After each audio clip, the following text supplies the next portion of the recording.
ಕಲ್ಯಾಣ ಕರ್ನಾಟಕ ಭಾಗಕ್ಕೆ ಪೂರ್ಣ ಪ್ರಮಾಣದಲ್ಲಿ ಸ್ವಾತಂತ್ರ್ಯ ಸಿಗಲಿಲ್ಲ. ಆ ಸಂದರ್ಭದಲ್ಲಿ ಹೈದರಾಬಾದ್ ಕರ್ನಾಟಕ ಪ್ರದೇಶ ಅಂತ ಹೇಳ್ತಾ ಇದ್ವಿ. ಈ ಹೈದರಾಬಾದ್ ಕರ್ನಾಟಕ ಪ್ರದೇಶದ ಭಾಗಗಳು ಈಗ 7 ಜಿಲ್ಲೆಗಳಿದ್ದಾವೆ. ಆ 7 ಜಿಲ್ಲೆಗಳಲ್ಲಿ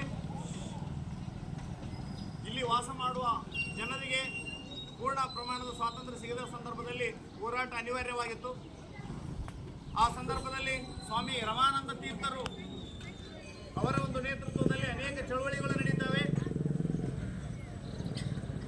ಈ 6 ಜಿಲ್ಲೆಗಳಲ್ಲಿ ಎಲ್ಲ ಕಡೆ ಹೋರಾಟಗಳು ಆರಂಭ ಆಗ್ತವೆ.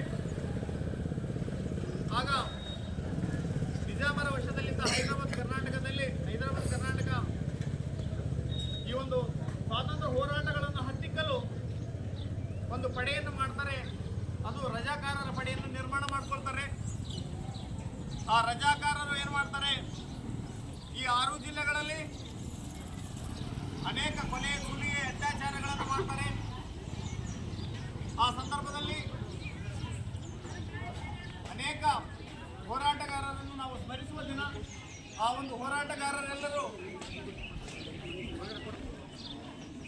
ಅನೇಕ ಚಳವಳಿಗಳನ್ನು ಮಾಡಿದ ನಂತರ ಕೊನೆಗೆ ಡಾಕ್ಟರ್ BR ಅಂಬೇಡ್ಕರ್ ಅವರ ಸಲಹೆ ಮೇರೆಗೆ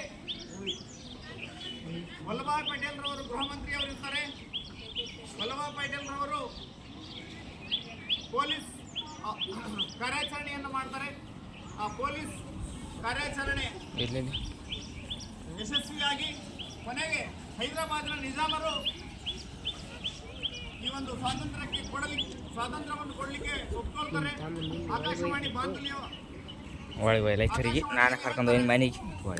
ನಾವು ನಿಮಗೆ ಶರಣಾಗಿದ್ದೇವೆ ಎಂದು ಒಪ್ಪಿಕೊಳ್ಳೋದ್ರ ಮುಖಾಂತರ ನಮ್ಮ ಹೈದರಾಬಾದ್ ಕರ್ನಾಟಕಕ್ಕೆ ಸ್ವಾತಂತ್ರ್ಯ ಸಿಗುತ್ತೆ 1940 ಸೆಪ್ಟೆಂಬರ್ 17ರಂದು. ಆ ದಿನವನ್ನೇ ನಾವು ಹೈದರಾಬಾದ್ ಕರ್ನಾಟಕ ವಿಮೋಚನಾ ದಿನಾಚರಣೆಯನ್ನು ಆಚರಣೆ ಮಾಡ್ತಾ ಇದ್ವಿ.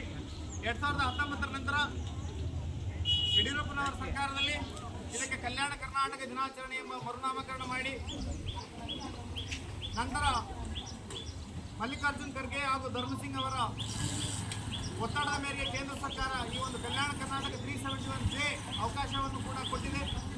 ಆ ಒಂದು 371J ಅವಕಾಶವನ್ನು ಈ ನಾಡಿನ ಎಲ್ಲ ವಿದ್ಯಾರ್ಥಿಗಳು, ಉದ್ಯೋಗಿಗಳು ಸರಿಯಾಗಿ ಸದ್ಬಳಕೆ ಮಾಡಿಕೊಂಡು ನಮ್ಮ ಈ ಒಂದು ಕಲ್ಯಾಣ ಕರ್ನಾಟಕವನ್ನು ನೈಜವಾಗಿ ಇನ್ನೂ ಕಲ್ಯಾಣವಾಗಿ ಮಾಡುವಲ್ಲಿ ನೀವೆಲ್ಲರ ಪಾತ್ರ ಬಹಳಷ್ಟು ಮುಖ್ಯವಾಗಿದೆ. ನಾವು ಸಾಧಿಸಿರುವುದು ಬಹಳ ಏನಿಲ್ಲ. ಈ ಬೇರೆ ನಮ್ಮ ಕರ್ನಾಟಕ ಭಾಗಕ್ಕೆ ಕಂಪೇರ್ ಮಾಡಿದಾಗ, ಬೇರೆ ಭಾಗಕ್ಕೆ ಹೋಲಿಸಿದಾಗ ನಮ್ಮ ಕಲ್ಯಾಣ ಕರ್ನಾಟಕ ಇನ್ನೂ ಬಹಳಷ್ಟು ಕಲ್ಯಾಣವಾಗಬೇಕಾಗಿದೆ.